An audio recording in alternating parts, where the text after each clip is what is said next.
बिस्मिल्लाहिर्रहमानिर्रहीम। अस्सलाम वालेकुम नाज़रीन, इस वीडियो में हम आपको हज़रत ईसा अलैहिस्सलाम के मौज़ात के बारे में बताएंगे।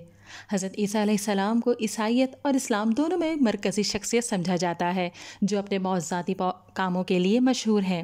इस्लामी रिवायत में इनके मौज़ात को इनकी नबूवत की निशानियों और अल्लाह की कुदरत का सबूत के तौर पर देखा जाता है। इनके नुमाया मौज़ात में से एक इनकी बीमारों को शिफा देने और अंधों को शिफा देने की सलाहियत है। अल्लाह ताला के हुक्म से इन्होंने नाबीना अफराद की बिनाई बहाल की और मुख्तलिफ बीमारियों में मुब्तला अफराद को शिफा बख्शी। अपनी हमदर्दी और इलाही ताल्लुक़ का मुज़ाहरा किया। एक और काबिल ज़िक्र मौज़ा मिट्टी के परिंदों में ज़िंदगी का सांस लेने की सलाहियत थी और इन्हें हकीकी परिंदों में तब्दील कर दिया था। इन्होंने अनासिर पर इनके इख्तियार और ज़िंदगी पैदा करने की सलाहियत का मुज़ाहरा किया। हज़रत ईसा अलैहिस्सलाम से मंसूब एक मारूफ मौज़ा इनकी खुराक को बढ़ाने की सलाहियत है।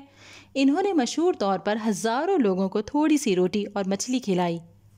अल्लाह की तरफ से अपने रिस्क और दूसरों की भलाई के लिए अपनी फ़िक्र पर जोर दिया।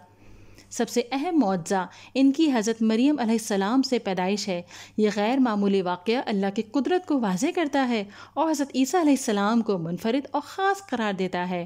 मजमूई तौर पर इस्लाम में हज़रत ईसा अलैहिस्सलाम के मौज़ात एक नबी और अल्लाह के रसूल के तौर पर इनके किरदार को ज़ाहिर करते हैं।